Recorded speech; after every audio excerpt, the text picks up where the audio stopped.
नमस्कार प्रिय शिक्षार्थी। अपनी पाठ्य पुस्तक आरोह भाग 2 प्रकरण सहर्ष स्वीकारा है।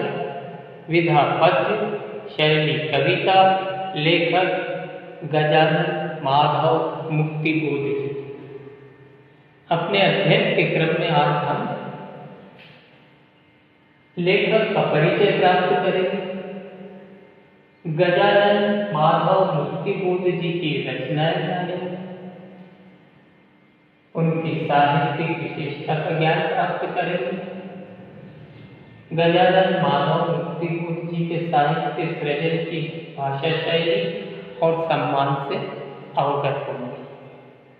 प्रिय शिक्षार्थियों, मध्य प्रदेश की माटी के लाल गजानन माधव मुक्तिबोध जी का जन्म 13 नवंबर सन 1917 को मध्य प्रदेश के ग्वालियर के श्योपुर में हुआ था। आपके पिताश्री का नाम था माधवराज। आपके पिताश्री ग्वालियर रियासत में पुलिस विभाग में कार्यरत थे। मुक्तिबोध जी ने अपनी शिक्षा इंदौर, उज्जैन और नागपुर में पूरी की। मुक्तिबोध जी ने नागपुर विश्वविद्यालय से स्नातकोत्तर की परीक्षा उत्तीर्ण की। आपको अपने पारिवारिक वातावरण से ईमानदारी, न्यायप्रियता और दृढ़ इच्छा शक्ति आदि गुण मिले। मैं यहाँ इसका इसलिए उल्लेख कर रहा हूँ कि कविता सहर्ष स्वीकारा है में ये गुण परिलक्षित होंगे। हमें ये गुण परिलक्षित होते दिखाई देते हैं। प्रिय शिक्षार्थियों, मुक्तिबोध जी ने नागपुर से प्रकाशित होने वाले साप्ताहिक पत्र, उस समय का बहुचर्चित प्रसिद्ध साप्ताहिक पत्र नया खून का संपादन किया। तत्पश्चात आप जीवन के अंतिम समय तक दिग्विजय महाविद्यालय राजनांदगांव में हिंदी विभाग के अध्यक्ष रहे। हिंदी के शिल्पी और नई कविता को व्यवस्थित मूल्य प्रदान करने वाले गजानन माधव मुक्तिबोध जी ने विषमताओं, विसंगतियों और जटिलताओं का साक्षात्कार करते हुए अपनी रचनाओं के माध्यम से मानवीय संवेदना को उभारने का प्रयत्न किया है। आपका पूरा जीवन संघर्षों और विरोधों से भरा रहा। आपने मार्क्सवाद और अस्तित्ववाद आदि अनेक विचारधाराओं का अध्ययन किया। मुक्तिबोध जी ने कविता के अतिरिक्त कहानी, उपन्यास, आलोचनाओं आदि विधाओं पर अपनी लेखनी चलाई। आपने कला, संस्कृति, समाज और राजनीति आदि विषयों पर अनेक लेख लिखे। आपका देहांत 11 सितंबर सन 1964 में नई दिल्ली में हुआ। प्रिय शिक्षार्थियों, गजानन माधव मुक्तिबोध जी का रचना संसार विस्तृत है। कुछ प्रमुख रचनाएं इस प्रकार हैं। कविता संग्रह। प्रमुख रचनाओं में सर्वप्रथम कविता संग्रह, जिन्होंने गजानन माधव मुक्तिबोध जी को प्रसिद्धि के शीर्ष पर पहुंचाया। चांद का मुंह टेढ़ा है, भूरी भूरी खाक धूल।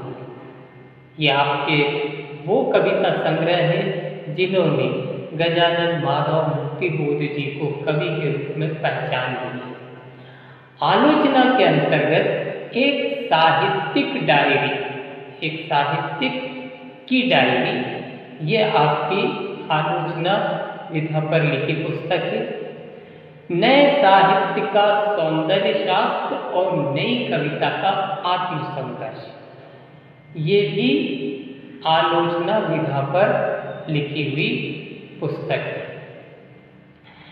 प्रमुख कहानियां अंधेरे में, काठ का सपना, क्लाउड इथरली, जंक्शन, पक्षी और दीमक, प्रश्न, ब्रह्म राक्षस का शिष्य, लेखन विपात्र और सौंदर्य के उपासक, ये आपके प्रमुख कहानी लेखन था। यह आपका प्रमुख कहानी लेखन था। प्रिय शिक्षार्थी, मुक्ति बोध जी की रचनाओं के बाद अब उनकी साहित्यिक विशेषताओं को देखें।